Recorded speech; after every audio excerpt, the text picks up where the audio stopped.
Gold trusted gold buyers మీరు తాకట్టు పెట్టిన బంగారాన్ని విడిపించి ఈ రోజు ఉన్న మార్కెట్ ధరకు కొనబడును.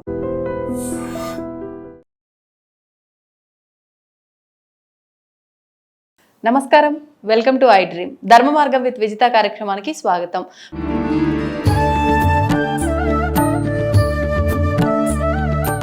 నమస్కారం గురుగారు. శ్రీమాత్రే నమః. శ్రీ గురుభ్యో నమః. గురుగారు, సాధారణంగా అంటే ప్రతి ఒక్కరి ఇంట్లో కూడా ప్రాబ్లమ్స్ ఉంటూ ఉంటాయి, కానీ కొంతమంది ఇళ్లలో మాత్రం ఎక్కువగా సమస్యలతో ఇబ్బంది పడుతూ ఉంటారు. అసలు ఇంకా ఈ సమస్యల నుంచి మేము బయటపడమా అని ఆలోచిస్తూ ఉంటారు. అసలు అంటే అనిపిస్తుంది ఈ సమస్యలు తట్టుకోలేక ఇంకా అసలు ఇదంతా వద్దు, ఎటైనా వెళ్ళిపోదామా అనే ఆలోచన కూడా చేస్తూ ఉంటారు.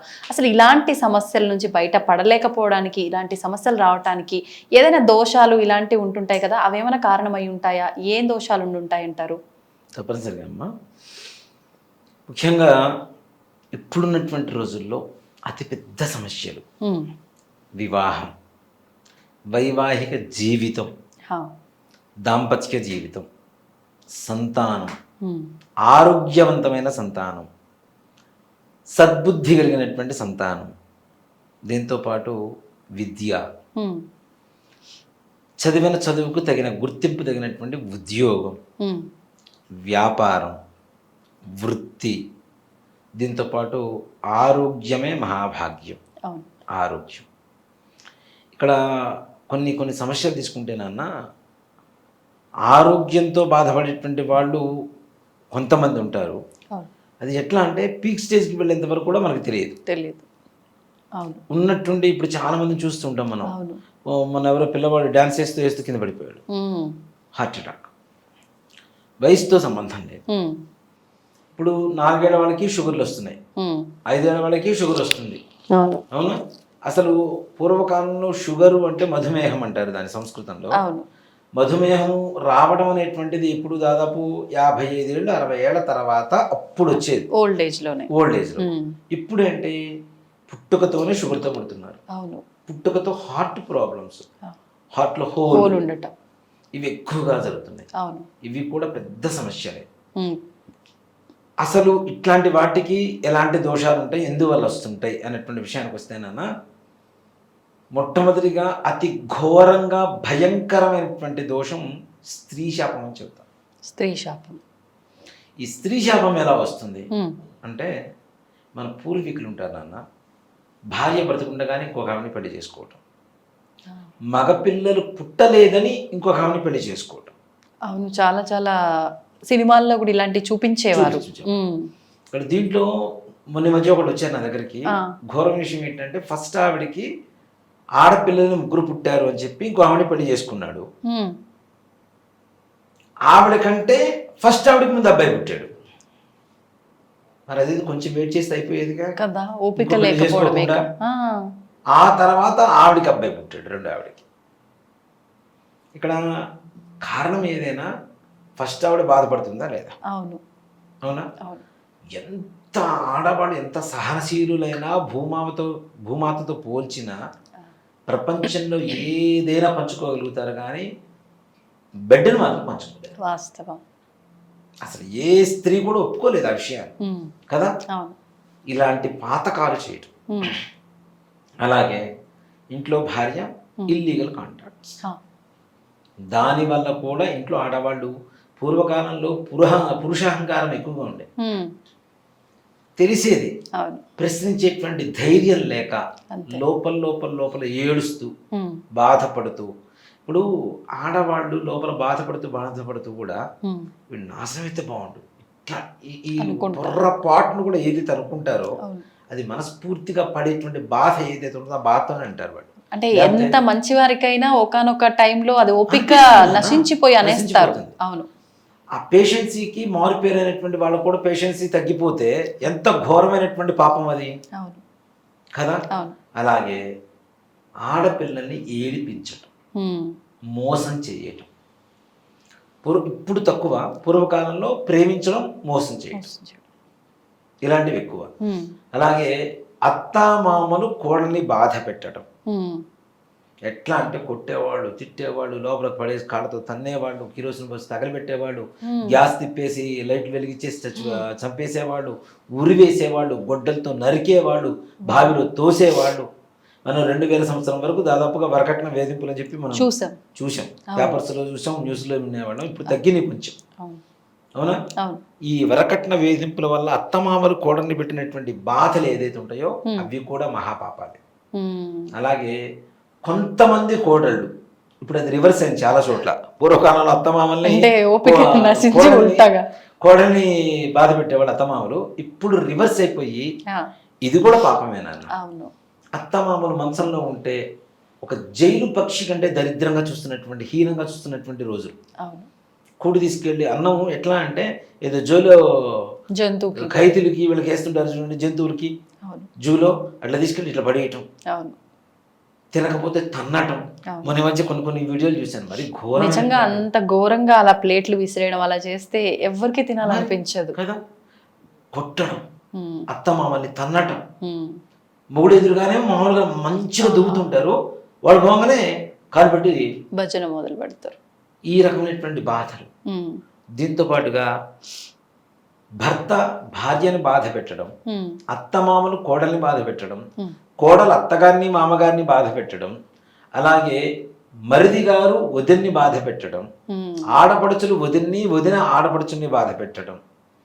వీటిల్లో ఏ రకమైనటువంటి బాధ ద్వారా అయినా సరే ఒక స్త్రీమూర్తి కంటి వెంట నీరు కారింది అంటే ఒక కన్నీటి బొట్టు. ఇప్పుడు నేను తప్పు చేస్తా, నేనే పోవాలి, కానీ ఆడవాడ కంటి నీరు మహాసముద్రమై సునామీ అయి వంశాన్ని ముంచేస్తుంది, వంశాన్ని నిర్వంశం చేసి పడేస్తుంది. ఇప్పుడు ఒకటి చేసిన తప్పు వంశంలో పుట్టే ప్రతి తరం అనుభవించవలసిందే. 14 తరాలు, ఒకటి కాదు, 2 కాదు, 14 తరాలు గ్యారంటీ తప్పనిసరిగా. అందుకనే పూర్వకాలంలో ఒక శాస్త్రం ఉంది, పెళ్లి చేసేటప్పుడు అటేడు తరాలు ఇటేడు తరాలు చూడాలి రా అని చెప్తూ ఉంటారు. ఎందుకంటే 14 జనరేషన్స్, ఇదే 14 తరాల పాటు ఈ బాధ అనుభవిస్తూనే ఉంటారు. దాంతోపాటు ఇప్పుడున్నటువంటి అతి దరిద్రమైనటువంటి పని, తల్లిదండ్రులు తీసుకెళ్ళి వృద్ధాశ్రమాలు పడేయటం, ఓల్డ్ ఏజ్ హోమ్. నేను కంప్లీట్ వాటికి యాంటీ. అసలు వృద్ధాశ్రమాలు లేనటువంటి భారతదేశాన్ని ఎప్పుడు చూస్తానా అనిపిస్తుంది. సాధ్యం అవుతుందంటారా? కాదు, రోజు రోజుకి పెరిగిపోతుంది సంఖ్య. అంటే వాళ్ళ కోసం ఇంత ముందు హాస్టళ్ళు ఇలా ఎలా ఉండేవో ఇప్పుడు వృద్ధాశ్రమాలు అలా తయారవుతున్నాయి వీధి వీధికి. చాగంటి కోటేశ్వరరావు గారు ఒక ప్రవచనం చెబుతుంటే విన్నాను నేను. ఆయన కాకినాడలో ఒక వృద్ధాశ్రమానికి ఆయన ప్రవచనానికి ఆహ్వానించారు. వారు వెళ్ళేసరికి ఒక ఆవిడ పెట్టి పట్టుకొని బయట నిల్చొని ఉంది. అయిపోయింది, ఆయన లోపలికి వెళ్ళారు, ప్రసంగం చేశారు, అంతా అయిపోయింది. మళ్ళీ తిరిగి వస్తుంటే ఆ పెట్టి పట్టుకొని ఆవిడ అక్కడే నిల్చొని ఉంది. అంతసేపు కూడా ఏంటి, ఈయనకు అనుమానం వచ్చింది. ఏంటమ్మా ఆవిడ పొద్దునుంచి అక్కడ నిల్చున్నారు పెట్టి పట్టుకొని, వాళ్ళ అబ్బాయి వచ్చి తీసుకెళ్తా అన్నారా అని అన్నాడు. లేదండి, 14 సంవత్సరాల క్రితం వాళ్ళ అబ్బాయి ఇదే పెట్టె పట్టుకొని ఇక్కడ తీసుకొని వచ్చి నువ్వు ఇక్కడే నిల్చో, మళ్ళీ నేను వెంటనే 1 గంటలో వస్తానని చెప్పి వెళ్ళాడు. వాళ్ళ అబ్బాయి వస్తాడని చెప్పి 14 సంవత్సరాల నుంచి ప్రతిరోజు స్నానం చేసి ఆ పెట్టు పెట్టుకుని అక్కడ నిల్చొని ఉంటుందని చెప్పాట. ఎంత బాధాకరమైన విషయం నిజంగా కదా. 14 సంవత్సరాలు తల్లి వేదన, ఎంత వేదన అనుభవిస్తుంది ఆవిడ. ఆ వంశం బాగుపడుతుందా మరి? తల్లి కడుపు కాలిస్తే ఎంత బాధన అన్నది. నిజంగా నాకు అది విన్నప్పుడల్లా ప్రతిసారి ఏడుస్తూనే ఉంటాం, అమ్మగారే గుర్తుకొస్తుంటారు నాకైతే.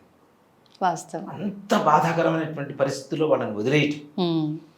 తండ్రి ఇట్లానే, ఇది చాలా మంది వినే ఉంటారు. ఒక తండ్రిని కుర్రవాడు తీసుకెళ్ళి వృద్ధాశ్రమాన్ని జాయిన్ చేయడానికి వెళ్ళాడు. నేను ఆటోకు డబ్బులు కొట్టొస్తాను, నువ్వు పదా అని చెప్పి తండ్రిని లోపలికి పంపించాడు. ఆ వృద్ధాశ్రమం నుంచి ఒక పెద్ద బయటకు వచ్చాడు. ఏమయ్యా వెంకటరామ బాగున్నావా అంటే, నేను ఎలా తెలుసండి మీకు అని అంటే, ఈ పిల్లవాడు వెనక నడుచుకుంటూ వస్తున్నాడు. ఆయన అడుగుతున్నట్ట, చిన్నప్పుడు నీకు కొడుకులు లేరని చెప్పి నేను అనాథాశ్రమంలో పనిచేసేవాడు, ఒక పిల్లాన్ని తీసుకెళ్ళావు కదా, పిల్లాడు ఎలా ఉన్నాడు అన్నట్ట. నేను అప్పుడు తీసుకెళ్ళాను కదండి, ఇప్పుడు నన్ను దించడానికి వచ్చాడండి వీడని చెప్పినట్టు. ఎంత ఘోరంగా తల్లిదండ్రులని బాధ పెడితే అది కరెక్టే నాన్న? ఎంత పాపం కదా. మనకి జన్మనిచ్చారు, 9 నెలలు నువ్వు బరువు అని తెలిసినా బరువు అని అనిపించుకోకుండా మోస్తూ రక్త మాంసాన్ని తను నీకు ఆహారంగా ఇచ్చి, నిజంగా తల్లిదండ్రులు వాళ్ళ రుణం జీవితంలో తీర్చుకోలేం. అంటే ఏదో కోపంలో మన కోపిక నశించి ఒక మాట అన్నా మళ్ళీ వాళ్ళు మనం దగ్గర తీసుకుంటారు, మనం అహంకారంతో దూరంగా ఉన్నా గానీ ఇంత ఘోరంగా తీసుకెళ్లి వదిలేయటాలు ఇలాంటివి అసలు ఎలా మనసు ఒప్పుతుందో ఏంటో పరిస్థితులు చేస్తున్నారు పిల్లలు. నిజంగా మన తల్లిదండ్రులు తీసుకొని మనం వదిలేస్తాను అన్న, అవును, మన పిల్లలు తీసుకొని మనల్ని వదిలేరా? ఖచ్చితంగా రిపీట్ చేస్తారు కదా, మనం ఏం చేస్తే అదే చేస్తారు. మనం ఏం చెప్తే అది వినరు, మనం ఏం చేస్తున్నామో అదే చేస్తారు పిల్లలు కూడా తప్పనిసరిగా. మనల్ని కూడా తీసుకెళ్ళి రేపటి రోజున అక్కడ వదిలేసి వస్తారు. అంతే. తాతామనుడని రాజబాబు గారు, ఎస్పి రంగారావు గారి సినిమా మా చిన్నప్పుడు చూసా ఒకటి. ఆయన తండ్రి ఒక అబ్బాయి కొడుకు తండ్రి కోసం గొయ్యి తవ్వుతూ ఉంటాడు, వీడు కూడా పక్కన గొయ్యి తవ్వుతూ ఉంటాడు. ఎందుకురా అంటే, నువ్వు మీ నాన్న కోసం తీసావు కదా, నేను మా నాన్న కోసం తీస్తున్నాను అంటాడు వీడు. సరిపోయింది, అంతే కదా. అవును. కాబట్టి మనం ఏం చేస్తే అదే చేస్తారు. తల్లిదండ్రులు దయచేసి ఎక్కడ వృద్ధాశ్రమాలు చేర్పించకండి, మహాపాపం. ఇప్పుడు ఇంకో కొత్త కల్చర్ కూడా వచ్చింది నాన్న.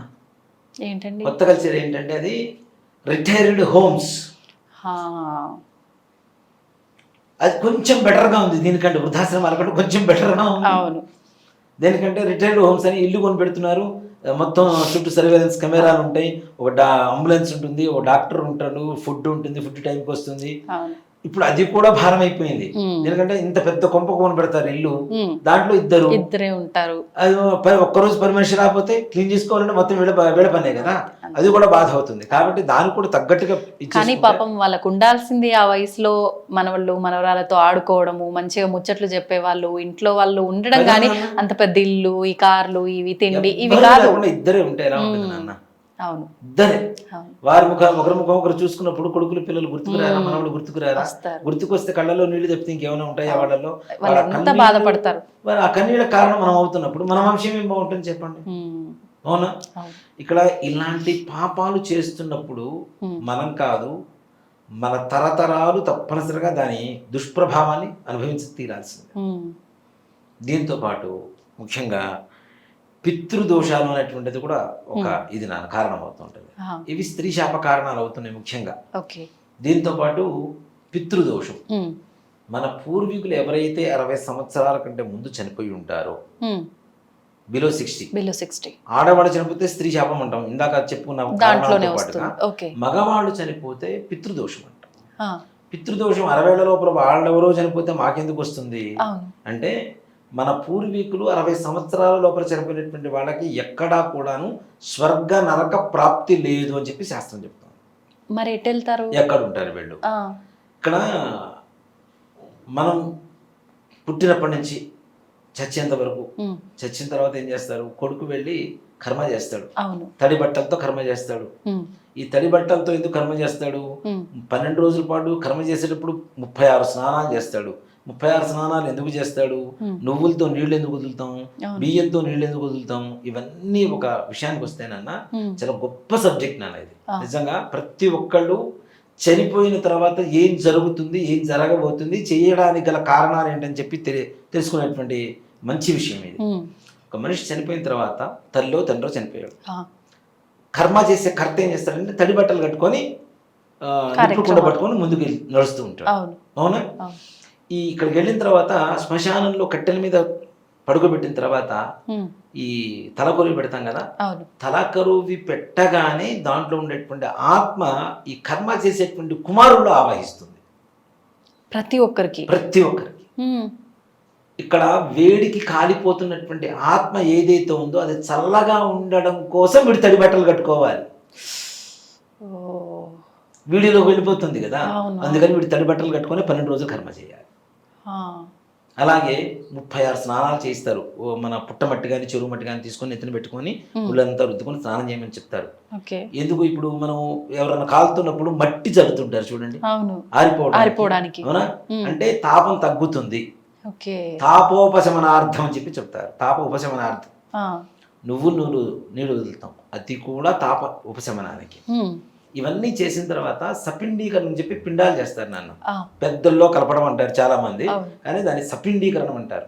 మనం 12వ రోజు వరకు సపిండీకరణం చేసేంత వరకు కూడాను చనిపోయినటువంటి వాళ్ళని ప్రేత అనే మంత్రాల్లో చెప్పబడుతుంది. 12వ రోజు సపిండీకరణం చేస్తాం.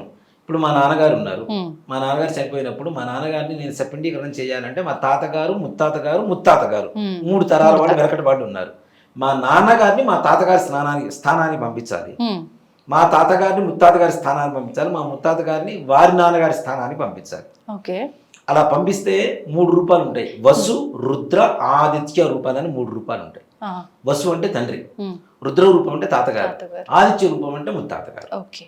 ఆయనకి మా ముత్తాతగారి నాన్నగారికి ఈ లోకంతో పని అయిపోయింది, ఆహా, ఇంకా వారికి పెట్టాల్సిన అవసరం లేదు. ఓకే. మా నాన్నగారు ఉన్నంతసేపు ఆయన వారి ముత్తాతకి పెట్టారు, నేను చేస్తే మా తాతగారు మా ముత్తాతగారి వరకు చేస్తాం. ఇక్కడ సపిండీకరణం చేసేటప్పుడు నాన్న పిండాలు ఇట్లా కలుపుతారు. ఆ, కలిపేటప్పుడు దశదానాలు, షోడశ దానాలు అని చెప్పి దానాలు ఇస్తారు. ఉమ్, అంటే 26 రకాల దానాలు ఇస్తారు. ఓకే. దీంతో పాటు స్వర్గపాదేయం అని చెప్పి బియ్యం, గొడుగు, చెప్పులు, దుప్పటి ఇట్లాంటివన్నీ కూడా దానం ఇస్తూ ఉంటారు. ఉమ్, అవును. దేనికి అంటే మనిషి చనిపోయిన తర్వాత ఉమ్, చనిపోయిన రోజు నుంచి 1 నెల 1 రోజు కింద లెక్క, సంవత్సరం వరకు వీళ్ళకి ఉమ్, 1 రోజు 1 నెల 1 ఒక రోజు నెల, కింద. రోజు కింద. ప్రతి నెల మాసికం పెడతాం కాబట్టి సంవత్సరం వరకు కూడా అవును. ప్రతిరోజు వాళ్ళకి భోజనం పెడుతున్నట్టు లెక్క. ఉమ్, ఓకే. ఉమ్, ఈ సంవత్సరం అంతా ఏం జరుగుతుంది అంటే ఈ ఆత్మ ప్రయాణం చేస్తూ ఉంటుంది. ఉమ్, సంవత్సరం పాటు. ఎండాకాలంలో కాళ్ళు కాలకుండా చెప్పులు, వర్షాకాలంలో తడవకుండా గొడుగు, చలి వేస్తే కప్పుకోవడానికి దుప్పటి, ఉమ్, దాహం ఇస్తే తాగడానికి చెంబు, ఇవన్నీ కూడాను దానం ఇస్తున్నాం వాళ్ళకి. ఓకే. ఓకే. ఈ ప్రయాణం చేసేటప్పుడు, జర్నీ చేసేటప్పుడు ఇవన్నీ అవసరమే కదా, కాలాలు మారుతూ ఉంటాయి కదా సంవత్సరం అంటే, అవునా? ఉమ్, సంవత్సరం వరకు ప్రతి నెల మాసికం పెడుతున్నాం, ప్రతిరోజు భోజనం పెడుతున్నట్టే లెక్క. ఆ, సంవత్సరీకం అని చెప్పి చేస్తారు అవును.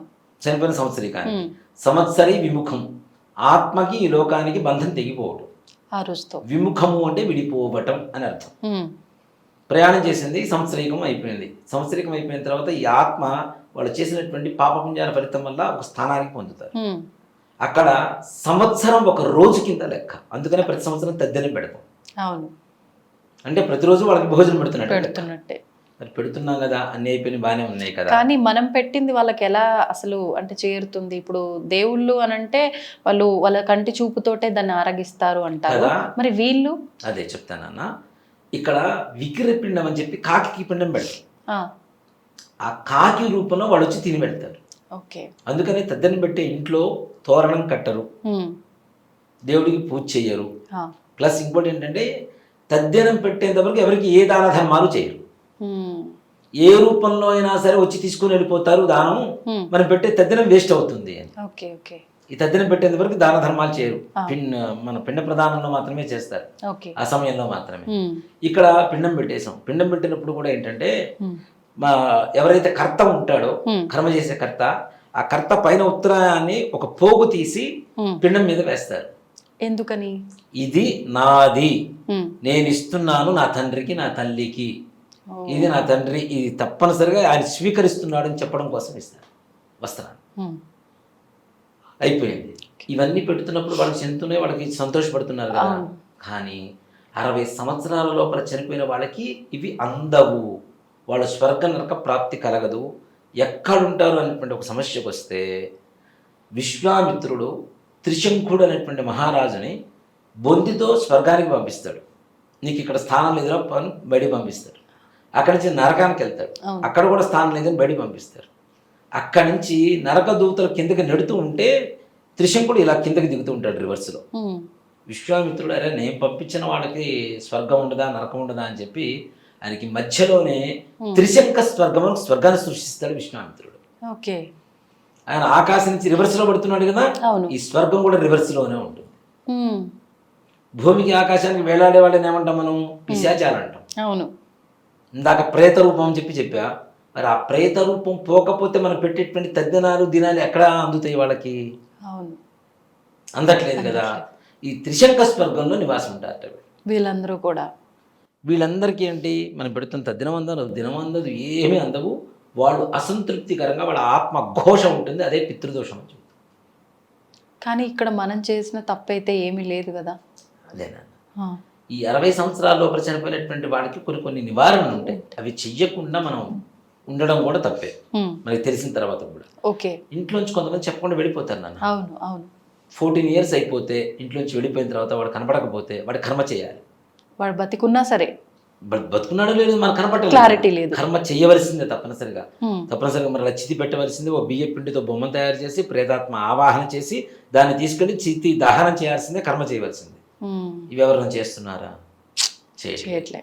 పైగా తల్లిదండ్రులకి తద్దినాలు పెట్టడం కూడా మానేశారు. అవును. పైగా ఇప్పుడు విదేశాల్లో ఉండి కార్యక్రమాలు సరిగా అటెండ్ అవ్వక చేయక ఇలాంటివి కూడా చూస్తున్నాం కదా. దహనానికి కూడా అటెండ్ అవ్వని కొడుకులు ఉన్నారు నాన్న. ఉన్నారు. మన మధ్య ఒక వీడియో చూసా. ఉమ్, ఇక్కడ శ్మశానం అంబులెన్స్ ప్యాకేజ్, ఉమ్, గంధపు కట్టెలితే ఎంత, మామిడి కట్టెలితే ఎంత, స్పెషల్ సూపర్ స్పెషల్. అవును. దీంట్లో కూడా ఈ కర్మల్లో కూడా 10 మంది బ్రాహ్మణులు పిలిస్తే ఇంత, ఇంతమంది బ్రాహ్మణులు పిలిస్తే ఇంత, మీరు ప్యాకేజ్ పంపిస్తే డబ్బులు పంపిస్తే మేము ఇక్కడ చేయిస్తామండి. ఉమ్, ఉమ్, అంతదాన్ని నేను కంటాను దేనికి? ఉమ్, చెట్టుకు మొక్కి, పుట్టలకు మొక్కి, దేవుళ్ళకు మొక్కి, రాళ్ళకి రప్పలకి మొక్కి మొక్కి మొక్కి మొక్కి కొడుకు కావాలని చెప్పి అడుగుతున్నారు అవును. భగవంతుడిని. నువ్వు పుట్టిన తర్వాత నేను ఎక్కడో అమెరికా ఉంటాను, మా నాన్న అమ్మ చచ్చిన పర్లేదు, ఇక్కడ మీరు చేసేయండి అంటే. ఉమ్, ఇంకో దరిద్రం కూడా ఉంది నాన్న. చచ్చిన తర్వాత వస్తారు, అవును. 2-3 రోజులు కర్మ మొత్తం పూర్తి చేసుకుని వాడు వెళ్ళిపోవాలి మళ్ళీ. అవును. నిజంగా వాడు భక్తి పోతుంది కదా అనుకోవచ్చు. ఏ ఇండియాలో ఉండి బతకలేడా? అవును. అమెరికాలోనే బతకాలా? అవునా? వచ్చేటప్పుడు భార్య పిల్లలు కూడా తీసుకురారు. చివరి చూపులు కూడా చూడరు మన వాళ్ళు. ఇప్పుడు తాతయ్య నాయనమ్మ మీద లేని ప్రేమ నీ మీద ఎట్లా వస్తుంది రేపటి రోజున? అవును. ఇక్కడే విలువలన్నీ నాశనం పోగొట్టేస్తున్నాయి అయిపోతున్నాయి మొత్తం.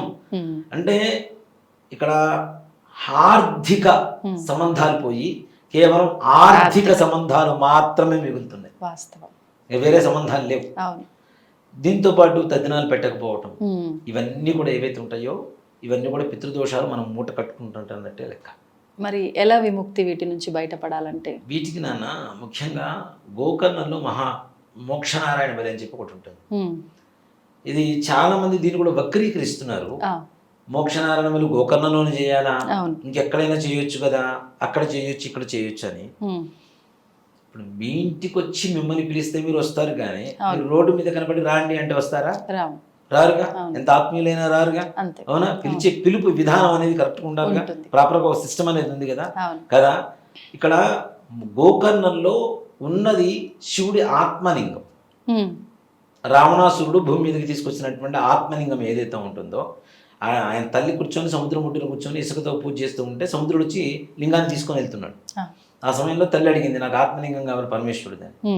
ఆయన ఘోరమైన తపస్సు చేసి ఆత్మలింగం తీసుకొని వచ్చేటప్పుడు ఈశ్వరుడు కూడా చెప్పాడు, ఎక్కడ పెడతావో మొట్టమొదటిసారిగా భూమి మీద అక్కడే ఉండిపోతా, అక్కడి నుంచి నేను కాదన్ను. ఈ సంగతి దేవతలందరికీ తెలుసు. ఆయనకి చెందింది అంటే అది సామాన్యమైనటువంటి వరం కాదు, పరమేశ్వరుడు ఆత్మలింగం. ఆయనకి చెందకూడదని ఆయన తీసుకొని వస్తూ ఉండగా గోకర్ణం దగ్గరకు వచ్చేసరికి మధ్యాహ్నం సమయంలో సాయంకాల సమయంగా మార్చేశారు, సంధ్యా సమయంగా మార్చేశారు. సంధ్యా సమయంగా మార్చారు. ఈయన పురోహితుడు, వేదం చదువుకున్నటువంటి వాడు, నవవ్యాకరణవేత్త. సంధ్యా సమయంలో సంధ్యావందనం చేయాలి పురోహితుడు తప్పనిసరిగా. చేతిలో ఉన్న శివలింగం ఎక్కడ పెట్టలేడు, ఎక్కడ పెడితే అక్కడ ఉండిపోతుంది. ఏం చేయాలి అంటే ఇదే సమయంలో గణపతి ఒక పశువుల కాపరి రూపంలో వస్తాడు. అంతా మాయే, ప్లానింగే. సో ఈ గణపతి రాగానే నేను అడుగుతాడు రావణాసురుడు, నాయన ఒక్క 10 నిమిషాలు పట్టుకో, నేను పోయి సంధ్యావందనం చేసుకొస్తానంటాడు. నాకు అదంతా తెలియదు, నాకు బరువు ఎక్కితే 3 సార్లు పిలుస్తా, రాకపోతే ఇక్కడ పెట్టేస్తానంటాడు. ఈయన సముద్రం దగ్గరికి పోయి సంధ్యావందనం మొదలు పెడతాడో లేదో ఇక్కడ గణపతి మొదలు పెడతాడు. రావణ రావణ రావణ అని చెప్పి మన కోర్టులలో పిలిచినట్టు 3 సార్లు పిలుస్తాడు. వస్తున్నాను ఆయన కింద పెట్టుకుని పరిగెత్తుకుంటూ వస్తున్నా సరే ఈయన టక్కన కింద పెట్టేసి పక్కన.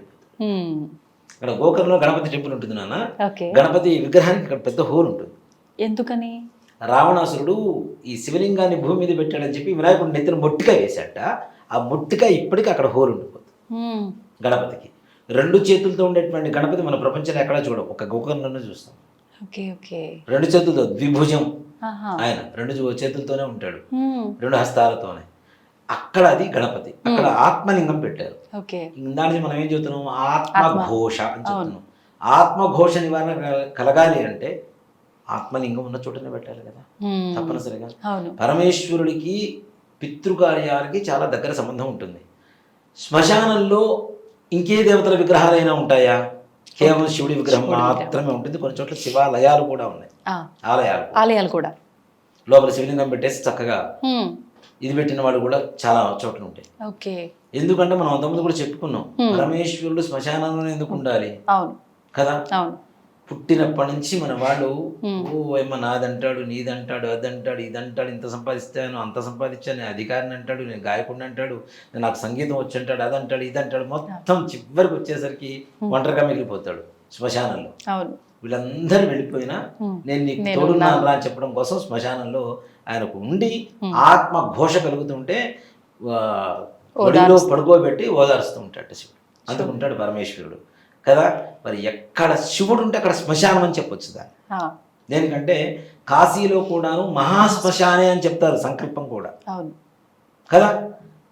కాబట్టి మరి పరమేశ్వరుడు ఆత్మలింగ రూపంలో మనల్ని కరుణించడానికి సిద్ధంగా మనం ఉంటే మనం ఇంకేదో దారులు ఎదుర్కొంటాం సబ్స్టిట్యూట్లు అంటే అసలు ఏమైనా అర్థం ఉంటుందా దానికి? లేదు కదా. ఏదైతే ఒక క్షేత్రం ఉంటుందో, క్షేత్ర ప్రాధాన్యత ఉంటుందో అక్కడ మనం చేయాలి. అక్కడ తామ్ర గౌరి అమ్మవారు అని ఒక అమ్మవారు ఉంటుంది నాన్న, ఈశ్వరుడు శివాలయం వెనక వైపు. అమ్మవారి చేతిలో త్రాసు ఉంటుంది, కాంట అంటాం కదా, ఈ త్రాసు ఉంటుంది. ఒకటేమో ఒక ఇంచు డౌన్ ఉంటుంది, ఒకటేమో ఒక ఇంచు పైకి ఉంటుంది. ఏంటి ఇది అని అడిగాను నేను. ఒక చేతిలో కాశీ, ఒక చేతిలో గోకర్ణం పట్టుకొని ఉంటుంది అమ్మవారు. క్షేత్రాలని త్రాసు రూపంలో త్రాసు వేస్తుంటే గోకర్ణం ఒక ఇంత వెయిట్ ఎక్కువ ఉంటుంది, కాశీ కిందికి ఉంటుంది. అంటే పవిత్రత ఇవి ఎక్కువ. ఎందుకు అని అడిగాను నేను. కాశీ గొప్పది అంటాం కదా, కాశ్యాంత మరణాముక్తి అంటాం కదా, ఎందుకు అని అడిగితే ఒకటే మాట చెప్పారు. కాశీలో గంగా, విశ్వనాథుడు, అన్నపూర్ణ, విశాలాక్షి, అలాగే కాలభైరవుడు, వారాహి మాత్రమే ఉన్నారు. ఇక్కడ పరమేశ్వరుడు ఆత్మలింగం ఉంది. దీంతో పాటు 365 తీర్థాలు, కోనేరులు ఉంటాయి గోకర్ణంలో, 365 దేవాలయాలు ఉంటాయి. అలాగే ఎన్నో నదులు కలిసేటువంటి సముద్రమే స్వామివారి చెంతన ఉంది. కాబట్టి దీనికి ఎక్కువగా శక్తి ఉంటుంది అని చెప్పి ఆ త్రాసు పట్టుకున్న దానికి అర్థం. అంత పవిత్రమైన క్షేత్రాన్ని వదిలిపెట్టి మన ఇంటి పక్కన, మీ ఇంటి పక్కన ఎక్కడో మనకు తెలిసిన చోట చేసుకుంటాము అంటే, దీన్ని చాలా మంది కూడా నాన్న అంటే కొంతమంది క్యాష్ చేసుకుంటున్నారు. ఊళ్ళోనే చేసుకోవచ్చు, ఇంట్లోనే చేసుకోవచ్చు. అంటే చాలా మంది రావటానికి వీలు పడని వాళ్ళు ఆ పూజ ఎక్కడ చేయించుకోరు అని మీరు అన్నట్టుగా దాన్ని క్యాష్ చేసుకోవాలనుకున్న వాళ్ళు వాళ్ళకు సౌకర్యంగా ఎక్కడైనా చేస్తాం. అది ఫలితం ఉంటుందా ఉండదా తర్వాత విషయం. ఇప్పుడు వంట చేసేటప్పుడు ఇప్పుడు మీరు సాంబార్ చేస్తారు నాన్న, సాంబార్ చేసేటువంటి గిన్నెలో సాంబార్ చేస్తే బాగుంటుంది, అవునా? అన్నం ఉండే గిన్నెలో సాంబార్ చేస్తానంటే దాన్ని తిందే కదా, అవునా? మీరు మూకుడు పెట్టి బాండీ పెట్టి దాంట్లో సాంబార్ చేస్తారా? లేదు. దాంట్లో అన్నం వండుతారా? కదా. దాంట్లో తిరగమాత వేస్తాం, లేదంటే నూనె వస్తువులు ఏదన్నా ఫ్రై చేసుకోవడానికి దానికి వాడతాం, అవునా? దానికంటే ఒక పాత్ర ఉందిగా, దీనికంటే ఒక పాత్ర ఉందిగా. అట్లానే ఒక స్థలం అంటూ ఒకటి ఉన్న తర్వాత ఇప్పుడు డబ్బు మనం సంపాదించుకోవడం కాదు, వాళ్ళకి కర్మ విముక్తి కలిగి వాళ్ళకి పుణ్యం కలిగితే ఏదైనా బాగుంటుంది అంతే. ఒకళ్ళకి కలిగితే వీళ్ళు వెళ్ళి 100 మందితో చెప్తారు. ఇంకొకటి, మనం ఒకరికి మంచి అంటే తెలుసో తెలియకో చేస్తూ ఉంటాం చెడు, కానీ మంచి మాత్రం అంత తొందరగా మనం చేయాలనుకున్న కొన్ని సౌకర్యాలు మనకు అనువుగా ఉండవు. ఇది మనం వాళ్ళకి మంచి చేస్తే భగవంతుడే మనకు మంచి చేస్తాడు, ఆ డబ్బులు మన దగ్గరికే వస్తాయి. ఒక్కడే అనుకుంటాను, ఇంతమంది చాలా మందిని తీసుకెళ్తుంటాను నేను. అవును. నాకు కలిగే ఆనందం ఏంటంటే డబ్బు తీసి పక్కన పెడతాం, అది సెకండరీ. భగవంతుడు ఎక్కడున్నా ఇచ్చే అదృష్టం ఇస్తాడు, అవునా? కానీ ఇంతమంది కర్మ విముక్తికి కారణం అవ్వడానికి నన్ను ఒక సాధకుడిలాగా పరమేశ్వరుడు సంకల్పం చేసినప్పుడు అంతకి మించి పరమానందం ఇంకేముంటుంది చెప్పండి? ఇంతమంది జీవితాల్లో ఒక వెలుగు రాబోతోంది దీని ద్వారా. ఈ విషయాన్ని చాలా మంది మొన్నటిదాకా నిగూఢంగా లోపల దాచిపెట్టారు, ఎవరికి తెలియకుండా అధిక మొత్తంలో డబ్బులు వసూళ్లు చేసి ఇవన్నీ చేశారు. కానీ నాకు శత్రువులు అంటే వస్తూనే ఉంటారు, ప్రతి మంచి పనిలో శత్రువులు ఉంటారు. మనం ఎదుగుతున్నామంటేనే శత్రువులు ఉన్నట్టు, మనం మంచి పని చేస్తున్నామంటే శత్రువులు గ్యారెంటీ పుట్టుకొస్తారు. శత్రువులు ఉన్నారంటే మనం మంచి చేస్తున్నట్టే, కరెక్ట్ చేస్తున్నట్టే లెక్క, దాంట్లో అనుమానం ఏం లేదు. దీంట్లో ఇంకోటి కూడా నాన్న, కొంతమంది సామూహికంగా చేయిస్తున్నారు అక్కడ. అలా చేయొచ్చా? మహాపాపం నాన్న. పితృకార్యం సామూహికంగా చేయటం ఏంటి నాన్న? శ్రద్ధతో చేసేదాన్ని శ్రాద్ధం అంటాం, అవునా? అలాంటి దాన్ని కూడా ఒక బ్రాహ్మడు ఇక్కడ కూర్చున్నాను నాన్న, 20 మంది ఆ చివరి ఉంటారు, 20 మంది కూర్చున్నారు, ఆ చివరి ఒకడు ఉంటాడు. బాబు మీ తండ్రి పేరు ఏంటి అంటే యువతల వాడు స్పందించి వీళ్ళ తండ్రి పేరు చెప్పాడు అనుకోండి, అవును, వీళ్ళ స్థానంలో అవతల వాడి తండ్రి స్థానంలో యువతల వాడి పేరు చెబితే ఎలా ఉంటుంది చెప్పండి? ఎంత పాపం అది కదా, అవునా? అది కూడా పాపమే కదా. అందుకని ఇండివిజువల్గా ఎవరికి చేయించుకునేటప్పుడు వాళ్ళ బ్రాహ్మణ వాళ్ళకు ఉంటేనే కరెక్ట్, అంతేగాని సామూహికంగా చేయించేస్తాము, అది చేయిస్తాం. ఇవన్నీ కూడా ఏంటంటే ఒకడు మంచి చేస్తుంటే 10 మంది ఇది చేయడానికి రాళ్ళు వేస్తుంటారు కదా. ఎన్ని రాళ్ళు పడ్డా పరమేశ్వరుడికి మించిన పెద్ద ఇదే ఉంది చెప్పండి. అంతే అంతే. అవునా? ఆయన్ని అక్కడ ఇంకోటి కూడా ఏంటంటే నాన్న, మనకి ముట్టుకొని దర్శనం చేసుకోవచ్చు స్వామివారిని. చిన్నగా కనబడుతుంది శివలింగం పైకి, లోపల మొత్తం ఈ ఆవు చెవి ఆకారంలో ఉంటుంది మొత్తం శివలింగం లోపల. ఆ లోపల మొత్తం బంగారు ఆభరణాలు, వజ్రాలు, ఈ వైఢూర్యాలు, నవరత్నాలు ఇవన్నీ పెట్టేసి చుట్టూ మొత్తం సీసం పోసి కప్పేశారు దాన్ని. దేనికి అంటే ఇది ఓపెన్ చేస్తే సముద్రం నీళ్ళు ఇక్కడికి వస్తున్నాయి, అందుకని చెప్పి ఇది మొత్తం పెట్టేసి కప్పేసి సీసం పోసేసి మొత్తం కప్పేసి చిన్నగా బయటకు కనబడుతూ ఉంటుంది. చక్కగా ముట్టుకోవచ్చు. అక్కడ శివుని ముట్టుకుంటున్నామంటే సాక్షాత్ కైలాసంలో పరమేశ్వరుని ముట్టుకున్నట్టే, ఆత్మలింగం ముట్టుకుంటే మరి పాపాలు పటాపంచలకు ఇంకేమవుతుంది చెప్పండి. అవునా?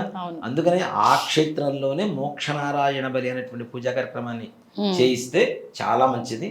దీంట్లో కూడాను కొంతమంది, అంటే నేను అందరినీ అని చెప్పడం లేదు, కొంతమంది బ్రాహ్మిన్స్ చాలా మంది ఉన్నారు అక్కడ. కాకపోతే లాంగ్వేజ్ ప్రాబ్లమ్స్ ఉంటాయి, సెటిల్ అయిన వాళ్ళు ఉన్నారు. కొంతమంది ఛత్తీస్గఢ్ నుంచి వచ్చిన బ్రాహ్మణులు కొంతమంది ఉన్నారు. అలా కొంతమంది గోవా కొంకణి లాంగ్వేజ్ వాళ్ళది భాష, ఆ భాష నుంచి వచ్చి సెటిల్ అయిన వాళ్ళు కొంతమంది ఉన్నారు. కానీ కర్ణాటక స్మార్తులు ఉంటారు స్మార్తులు, స్మార్తము అంటే పురోహితం చేయించేటువంటి వాడు అని, వాళ్ళు ప్రధానంగా చాలా విశేషంగా చేయిస్తారు. వాళ్ళు కూడా ఇండివిజువల్గా చేస్తారు. ఎంతమందిని తీసుకుని వెళ్ళినా ఎవరికి వాళ్ళకి విడివిడిగానే సింగిల్గా కూర్చోబెట్టి చేయిస్తారు. అంతేగాని సామూహికంగా చేయిస్తాము అంటే, ఒక మాట చెప్పాలంటే, ఇప్పుడు నా బోటి వాడు తీసుకెళ్ళాడు అనుకుందాం, సామూహికంగా చేయించాడు అనుకుందాం, వచ్చిన వాళ్ళది ఏ రకమైనటువంటి పాపం లేదు, వాళ్ళందరి పాపం నేనే మూట కట్టుకున్నట్టు. అంతేగా? ఇప్పుడు నన్ను దహించడం కాదు ఆ పాపం, నా వంశాన్ని, నా భవిష్యత్ తరాలని దహించి వేస్తుంది. అది ఒకటి గమనించాలి తప్పనిసరిగా. వ్రతమో కుంకుమార్చనో ఏదన్నా సామూహికంగా చేయించుకోవచ్చు, కానీ పితృకార్యం సామూహికంగా చేయించుకోండి, మరి దరిద్రంగా పోతుంది. అంతే కదా. కాబట్టి ఈ విధంగా ఇది చేస్తే ఇట్లాంటి దోషాల నివారణ జరుగుతుంది. అనుకున్న పనులు ఏవైతే ఉన్నాయో, ముఖ్యంగా వివాహం కావటం ఆలస్యం అవుతుంది, అలాంటి వాళ్ళకి వివాహం కావటం, వివాహం అయిన తర్వాత దాంపత్య జీవితంలో ఇద్దరిలో విభేదాలు వస్తున్నాయి, ఆ దాంపత్య జీవితం సుఖమయంగా ఉండటం, అలాగే సంతానం కలగడం ఆలస్యం అవుతుంది, సంతానం కలగడం, కలిగిన సంతానం ఆల్రెడీ ఏదైనా హెల్త్ ప్రాబ్లమ్స్ ఉన్నాయి, హెల్త్ ప్రాబ్లమ్స్ క్యూర్ అవ్వటం, అలాగే పిల్లలు మాట వింటలేదు, హైపర్ అవుతున్నారు కొంతమంది. ఇట్లాంటి ఇందాక ఆటిజం ఒక ప్రాబ్లం, హైపర్ ఇంకొక ప్రాబ్లం, ఈ రెండో ప్రాబ్లం, అతివృష్టి అనావృష్టి. కాబట్టి అట్లాంటి వాటికి హైపర్ అవుతున్నారు. అలాగే చెడు వ్యసనాలకి దగ్గర అవుతున్నారు, డ్రగ్స్ ఇట్లాంటివి ఎక్కువ తీసుకుంటున్నారు పిల్లలు కూడా, అట్లాంటి వాటికి వ్యసనాలకి బానిసలు అవుతున్నారు. అలాంటి వాటికి, అలాగే చదువుకున్నారు, మంచి ఉద్యోగం రావట్లేదు, ఉద్యోగం రావాలన్నా, ఉద్యోగం వచ్చింది ప్రమోషన్స్ రావటం లేదు, ప్రమోషన్స్ రావాలన్నా, వ్యాపారం చుట్టుపక్కల వాళ్ళందరిది బాగుంటుంది, ఒకటి మాత్రం దివాలా తీస్తుంటాడు అదే వ్యాపారం చేస్తూ కూడా. అలాగే ఉత్థాన అవస్థకి వెళ్ళిపోతారు నాన్న, మంచి పీక్ స్టేజ్కి వెళ్ళిపోతారు. ఒక 1.5-2 years బా ఇలా ఉంటే సార్ మన జీవితం తిరుగులేదు అనుకుంటారు, టక్కన 0 లెవెల్కి వచ్చేస్తారు.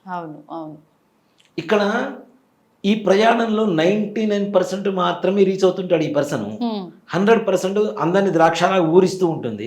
కానీ చూసే జనాలు మాత్రం ఇతను ఏదో 200% సంపాదించేశాడు, 1,000 కోట్లు ఉన్నాయనుకుంటారు. ఇతను అప్పులు పాలవుతుంటాడు, తీసుకున్న అప్పులు తీర్చలేడు, ఇచ్చిన అప్పులు వెనక్కి రావు, ఎవరికైనా ఇప్పించిన అప్పులు కూడా ఇతనే తీర్చుకోవాల్సిన పరిస్థితి, వడ్డీలు కట్టాల్సిన పరిస్థితి, వడ్డీల మీద వడ్డీలు కట్టుకుంటే ఇతను వచ్చిన డబ్బులు మొత్తం కూడా, ఇందాక కూడా ఒకళ్ళు వచ్చారు నా దగ్గరికి, మేము వేరే వాళ్ళకి ఇప్పించాం, అవి కట్టుకోలేక మేమే వడ్డీలు కట్టుకుంటున్నాం, మా జీతాలు, ఇద్దరు భార్యాభర్తలు ఉద్యోగం చేస్తారు, ఇద్దరు జీతం మేము వడ్డీలు కట్టుకుంటున్నాం, ఇంటి రెంట్ కట్టుకోవడానికి డబ్బులు చాలలేదు అయ్యారు అని చెప్తున్నారు. ఇలాంటి పరిస్థితులు రావటం, అలాగే జాయింట్ బిజినెస్లు చేస్తూ వాటిల్లో నష్టం రావటం. ఇప్పుడు జాయింట్ బిజినెస్ అంటే చేస్తే ఇద్దరికి లాభం రావాలి, ఇద్దరికి నష్టం రావాలి, అలా కాకుండా ఒకరికి మాత్రమే లాభం వస్తుంది, ఒకరికి మాత్రం నష్టంతో అట్లానే జీవితం వెళ్ళదీస్తుంటారు. అట్లాంటి నష్టం రావటం, వృత్తి వ్యవహారాలు కూడా ఉన్నత స్థానాల్లో చూడటానికి మాత్రమే మంచి కనబడుతుంటారు, లోపల చూస్తే ఒట్టి వల్ల ఏమీ ఉండదు. ఈ రకమైనటువంటి సమస్యలు రావటం, ఒకే ఇంట్లో 2-3 ఒక అబ్బాయికో ఒక అమ్మాయికో 2-3 వివాహాలు జరగాల్సిన పరిస్థితులు రావటం, అనారోగ్యంలో కూడా కొన్ని కారణాలు ఉంటాయి నాన్న, liver, kidney, cancer, heart, brain, BP, షుగర్లు, థైరాయిడ్లు, ఆడవాళ్ళకు ఉండేటువంటి, స్త్రీలకు ఉండేటువంటి సమస్యలు ఏవైతే ఉంటాయో ముఖ్యంగా అవి కూడా ఈ దోషాల వల్లనే వస్తాయి. అంటే దీన్ని బట్టి చూస్తే ఒక 100లో 95% మందికి ఇలాంటి సమస్యలు ఉన్నాయంటే ఈ దోషం ఉంది. 95 కాదు నాన్న, 100కి 100 మందికి ప్రపంచంలో ఉన్న ఎన్ని వేల కోట్ల మందికి ఉన్నాయనే చెప్తా. ఉన్నాయి. అవును. ఇంకా ఇప్పుడు మీరు అన్నట్టుగా ప్రతి ఒక్కరు ఒకప్పటన్నా 50 ఏళ్ళు 60 ఏళ్ళు బతికేవాళ్ళు, కానీ ఇప్పుడు 30లు 40లు 50లోనే రాబోయే తరాల్లో మా తాతగారు 40 ఏళ్ళు బతికాడు తెలుసా అని చెప్పుకునే పరిస్థితి మనం దిగజారిపోతున్నాం. అంతే. లైఫ్ స్పాన్ తగ్గిపోతూ వస్తుంది. అవునా? ఇప్పుడు మన జనరేషన్ బెటర్ నాన్న. అంతే. దాదాపు 70 ఏళ్ళ వరకు ఢోకా లేదు, 70-75 వరకు. మన తర్వాత జనరేషన్ 60, ఆ తర్వాత జనరేషన్ 50-40 అనకూడదు మన నోటితో. ఇంకా చివరికి రాను పుట్టడం, 10 ఏళ్ళ జీవితం అనుభవించడం, ఇదైపోవడం. అంటే మనం చేస్తున్న పాపాలు ఏవైతే ఉంటాయో, మన పూర్వీకులు చేసిన పాపాలు, ఆస్తులు వచ్చినప్పుడు తీసుకుంటున్నాం కదా, మరి దోషాలు వచ్చినప్పుడు కూడా తీసుకోవాల్సిందే కదా తప్పనిసరిగా. అందుకని అసలు పాపం చేయకుండానే ఉండాలి. చేయకుండా ఉన్న వాళ్ళు ఎవరూ లేరు అనేది మాత్రం నా ప్రగాఢ విశ్వాసం. తప్పనిసరిగా ఎక్కడో ఏదో చోట తప్పు జరుగుతూనే ఉంది. ఇంకోటి కూడా ఏంటంటే, పూజ చేయించి వస్తాం, దోషాలు మొత్తం నివారణ కలిగినాయి, కర్మ విముక్తి జరిగింది, మళ్ళీ వెంటనే ఇంటికి వచ్చి పెళ్ళాన్ని కొడితే మళ్ళీ స్టార్ట్ అవుతుంది. అది గుర్తుపెట్టుకోవాలి. అవునా? అంతే కదా మరి. నేను అంటే ఇప్పటి వరకు చేసిన వాటికి ఇక్కడికి విముక్తి దొరికింది పూజ వల్ల, మళ్ళీ మొదలు పెట్టామంటే మళ్ళీ మూట కట్టుకోవడమే, మళ్ళీ స్టార్ట్. నా పూజ అయిపోయింది, ఇంటికి వచ్చి పెళ్ళాన్ని కొడతానంటే బాధే కదా. సో కాబట్టి మళ్ళీ మొదలవుతుంది. కాబట్టి ఇలాంటివి పొర్రపాటును కూడా చేయకండి. ఇక్కడ దీంట్లో ముఖ్యంగా ఈ సూసైడ్ చేసుకోవటాలు ఇట్లాంటివి కూడా మన వంశ పరంపరగా వచ్చేటువంటి థాట్సే నాన్న. వే ఆఫ్ థింకింగ్ అదే. ఓకే. చాలా మంది 10th క్లాస్లో 1 మార్కు తగ్గితే చచ్చిపోతారు. అవునా? భర్త ఏదో అన్నాడని భార్య ఊరేసుకుంటుంది, భార్య ఏదో భర్త ఊరేసుకుంటాడు. ఇవన్నీ కూడా కేవలం ఏంటంటే, ఇలాంటి సూసైడ్ చేసుకోవాల్సిన థాట్స్ కూడా మన పూర్వీకుల నుంచి వస్తుంది. Okay okay. మరి పూర్వీకులు 4 పెళ్లిళ్ళు చేసుకుంటే మనవడు ఎందుకు ఆగుతాడు? ఇంకా తాతగారు మంచి అనిపించాలంటే, తాతగారు 4 చేసుకుంటే మనవడు 5 చేసుకుంటే, అదే వీడి తాతయ్య బెటర్ అనుకుంటారు, ఆయన మంచి అనిపించవచ్చు కదా. అట్లా అని చెప్పి అంటే ఇప్పుడున్న వాళ్ళు ఎంతటి మూర్ఖులు అంటే, దేవుళ్ళ విషయంలోనే ఆ దేవుడు 2 పెళ్లిళ్ళు, ఈ దేవుడు 2 పెళ్లిళ్ళు చేసుకున్నారంట, మనుషులు చేస్తే తప్పేంటి అని మాట్లాడే మూర్ఖులు ఇంకా మనుషులు చేసిన వాటిని పోల్చుకొని ఎందుకు చేయరంటారు? ఖచ్చితంగా చేస్తారు. మనం కూడా చెప్పాం మీతో, కొన్ని రోజుల తర్వాత ఒరే వాడికి 1 పెళ్ళి అయిందిరా అనుకుని నవ్వుకునే పరిస్థితులు వస్తాయి. అవును, మొన్న టాపిక్ లో మాట్లాడుకున్నాం. 3, 4 పెద్ద అది ప్రాబ్లం కాదు. ఇక భవిష్యత్ కామన్ అయిపోతుంది. కామన్ 3వ 4వదా అంతే, 4వదిరా సరే కానీ మరి తొందర కానీ ఈయన పరిస్థితికి కూడా దిగజారిపోతున్నాం. కాబట్టి ఇలాంటి దోషాలు, ఇలాంటి బాధలు లేకుండా తల్లిదండ్రులు బాధపడుతున్న విషయం ఏంటంటే, మా పిల్లలు పెళ్లి చేసుకుంటున్నారు. ఇవన్నీ చూసిన తర్వాత ఇంకెందుకు ఎంత బాధేస్తుంది కదా. పెళ్లి కూడా ఏంటి 35 ఏళ్ళు 38 ఏళ్ళకి పెళ్లి చేసుకుని ఏమో ఘోరిద్దామని చెప్పండి. అవునా? 38 ఏళ్ళకి ఆడవాళ్ళకి సంతాన యోగం అయితే 40-44 వరకు జరుగుతుంది. పెళ్ళి 44-45 అంటే, నేను మా ఫ్రెండ్ వస్తే వాడికి పెళ్లి సంబంధాలు చూసుకుంటున్నాడు. మ్యాట్రిమోనియల్ సర్వీసెస్లో ఒక యాప్ వేసుకున్నాడు ఏదో, దాంట్లో చూస్తే 45 నెవర్ మ్యారీడ్, 49 నెవర్ మ్యారీడ్. మరి ఇంక పెళ్లి చేసుకుంటారు, అది దానికి మళ్ళీ దాంట్లో పెట్టడం దేనికి? 49 ఏళ్ళకి పెళ్లి చేసుకోవాలి. అంత వయసు వాళ్ళకి నిజంగా ఆ వయసు వాళ్ళు ఆడవాళ్ళు దొరకడం కష్టము. ఆ చేసుకున్న వాళ్ళు వయసు తేడాతో చేసుకుంటారు, వాళ్ళ జీవితము నాశనము, మళ్ళీ ఇబ్బందులే. ఇక్కడ అమ్మాయిలు కూడా 49 ఇయర్స్ ఉన్నారు నాన్న పెళ్లి కాని వాళ్ళు. ఇంకేముంది, సగం జీవితం కాదు 80% జీవితం అయిపోయింది. మిగిలిన 20% కోసం ఇంకోవడం బాధ పెట్టడం దేనికి? అంటే కావాలి, చివరిలో ఒక తోడు కావాలి, అప్పుడు చేసుకుంటున్నారు. వాళ్ళ తోడు సంగతి దేవుడు ఎరుగు. పుట్టిన పిల్లలు వీళ్ళు ముసలోళ్ళు అయ్యి ఇంక ఉంటారో పోతారనే టైంలో వీళ్ళు ఎదుగుతా ఉంటారు. మెయిన్ నాన్న, పూర్వకాలంలో ముదిమన వాళ్ళని చూసేవాళ్ళు. ఇప్పుడు మనం కొడుకుని చూస్తే చాలనుకునే పరిస్థితికి వచ్చేసాం చివరికి. అవునా?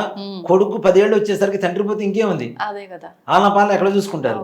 దీంతో పాటు ఇంకోటి కూడా నాన్న, ఇప్పుడున్న పరిస్థితుల్లో వివాహ బంధం దృఢంగా ఉండకపోవడానికి కారణాలు కొన్ని ఉన్నాయి నాన్న.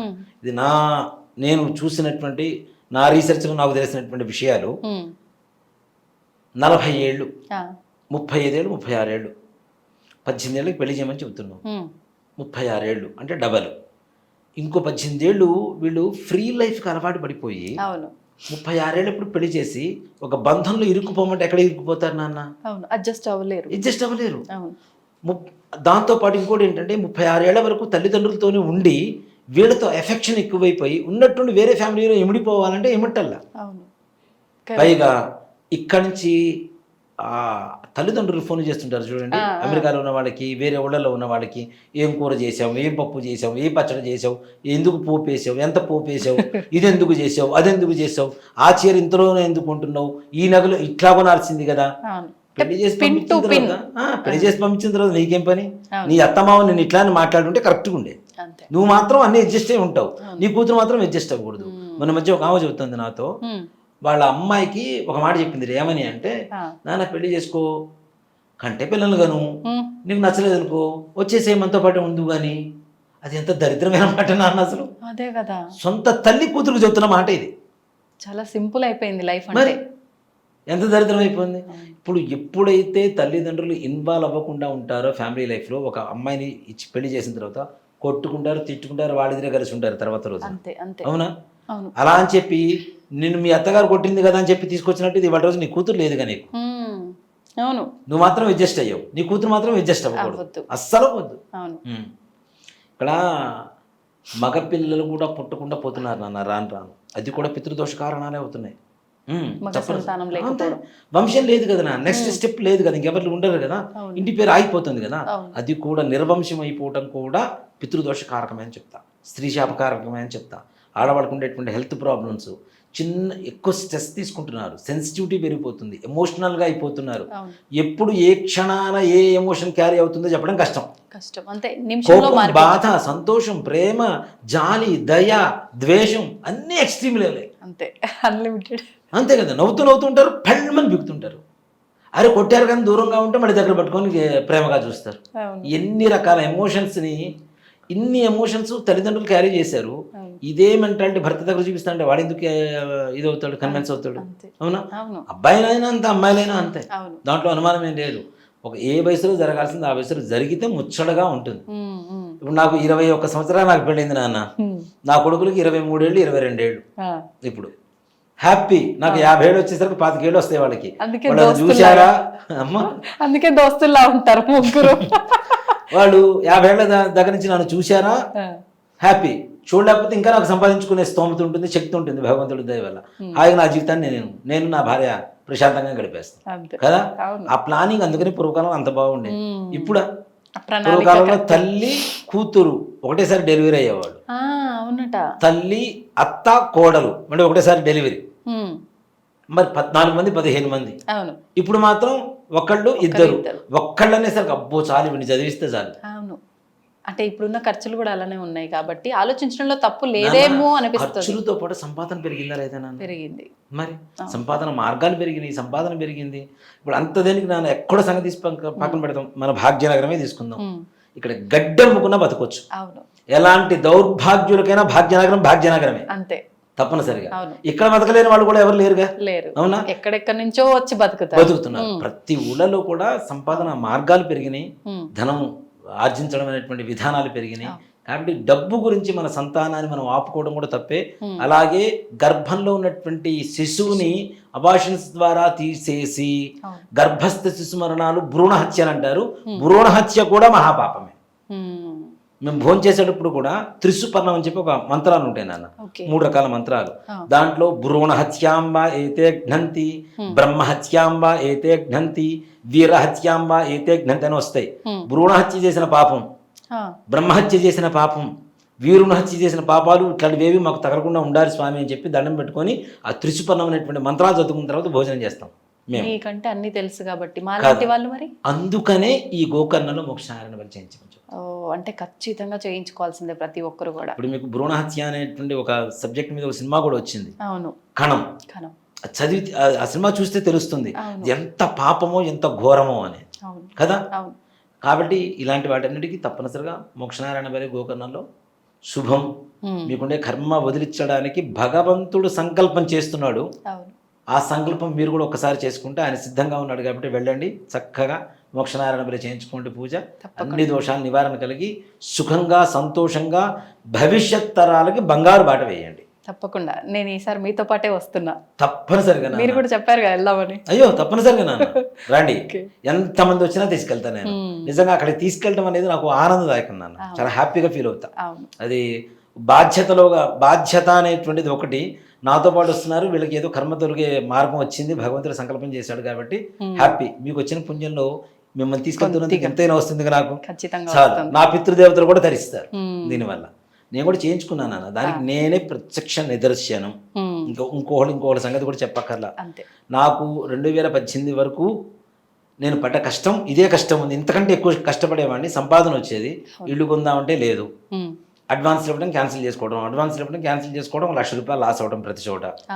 2018 సెప్టెంబర్ 3వ తారీఖు పూజ చేయించా. 2019 సెప్టెంబర్ 3వ తారీఖు నా సొంత ఇంట్లోకి వెళ్ళా, కరెక్ట్ సంవత్సరానికి.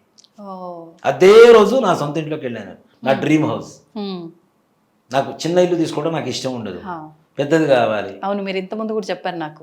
1900 SFT నేను ఉండేది. చక్కగా 4 బెడ్రూమ్స్ ఉంటాయి, 2 హాల్స్ ఉంటాయి, మంచి కిచెన్, డైనింగ్ హాలు. మా అమ్మగారి కోరిక సొంత ఇంట్లో ప్రాణం పోవాలి. ఆవిడ 2018లోనే ఇల్లు కొన్న, 1900 ఇల్లు కొన్న తర్వాత చక్కగా 3 సంవత్సరాలు 4 సంవత్సరాలు ఆమె జీవితం దాంట్లో గడిపింది. అణువడువు ఎంజాయ్ చేసింది ఆమె ఇంట్లో. అప్పుడు ప్రాణం పోయింది ఆవిడ. సో కోరిక నెరవేరింది. అంతే కదా, ఆవిడ కోరిక నెరవేర్చకపోతే నేను దేనికి నాన్న కొడుకు పుట్టి ఇంకా. అంటే అనుకుంటారు కానీ ప్రతి ఒక్కరు నెరవేర్చాలని ఆశ ఉన్నా కూడా సమయానికి నెరవేర్చలేకపోయినా మళ్ళీ అది వాళ్ళని బాధ పెట్టినట్టే అవుతుంది కదా.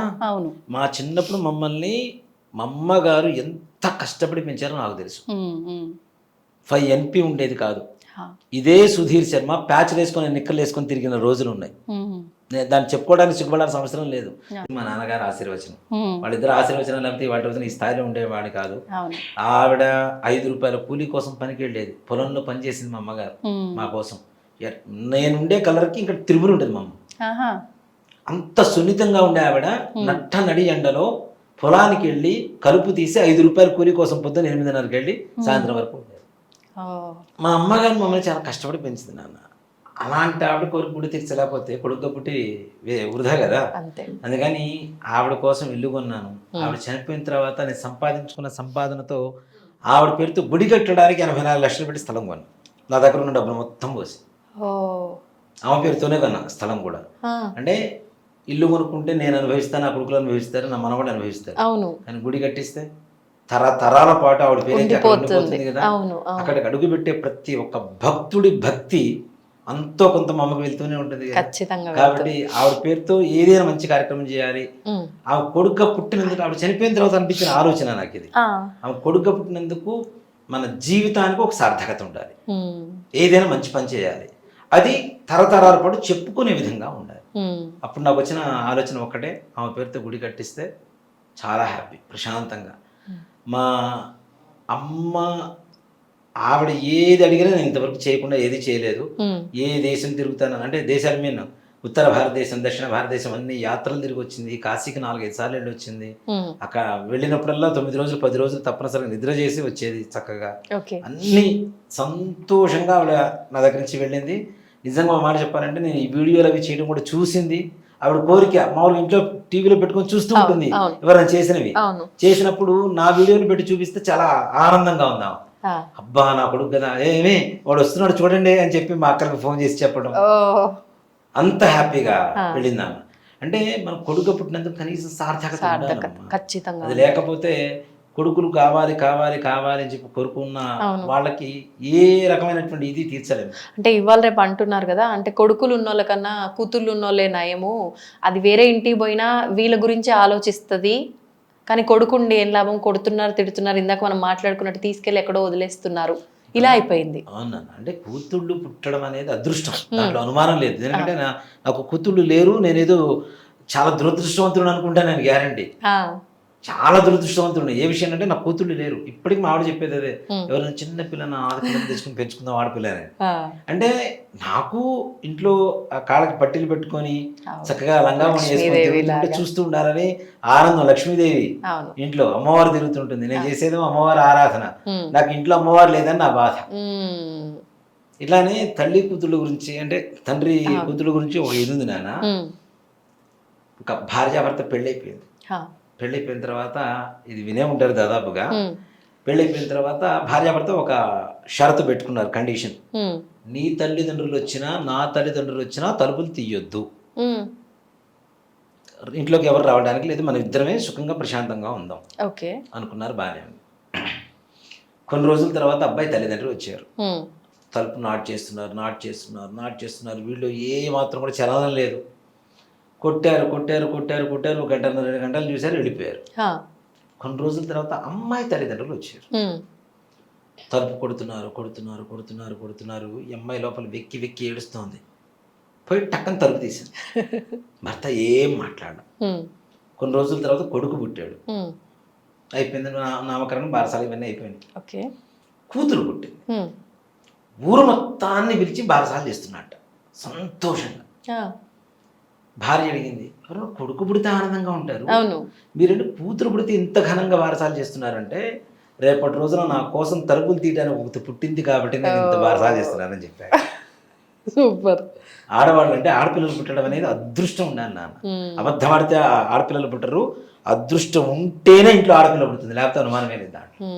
అంత గొప్ప ఇది. కాకపోతే ఏంటంటే వంశం అనే వృద్ధికి వెళ్ళాలి కాబట్టి, పున్నామం నుంచి తప్పించేదే కుమారుడు కాబట్టి, మాకు అమ్మాయిలే ఉన్నారు, మాకు ఎట్లా అండి, మాకు నరకం తప్పదా అంటే, ఎక్కడైతే కన్యాదానం చేస్తున్నామో అక్కడ సకల దోషాలు నిరహరణ అయిపోతున్నాయి.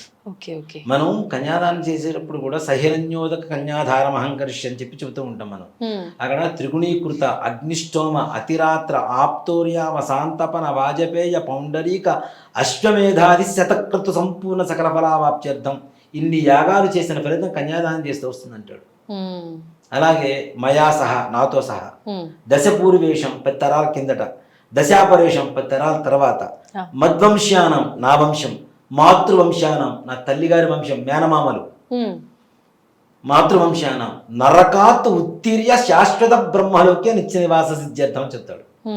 ఎవరైతే 10 తరాల కిందట చనిపోయినటువంటి వాళ్ళు నరకంలో ఉన్నారో, వాళ్ళు చేసినటువంటి తప్పుల వల్ల వాళ్ళు కానీ, 10 తరాల తర్వాత చనిపోయేటువంటి వ్యక్తులు ఎవరైతే ఉంటారో వీళ్ళు కానీ, వీళ్ళు కూడా చేసిన పాపాల వల్ల పొరపాటు నరకం వెళ్ళినా, వీళ్ళందరూ కూడా నేను చేస్తున్నటువంటి కన్యాదాన ఫలితం వల్ల శాశ్వత బ్రహ్మలోకే నిత్య నివాస సిద్ధ్యర్థం, శాశ్వతంగా బ్రహ్మలోకంలో నివాసం ఉండడానికి నేను కన్యాదానం చేస్తున్నాను అని చెప్పి పరమార్థం.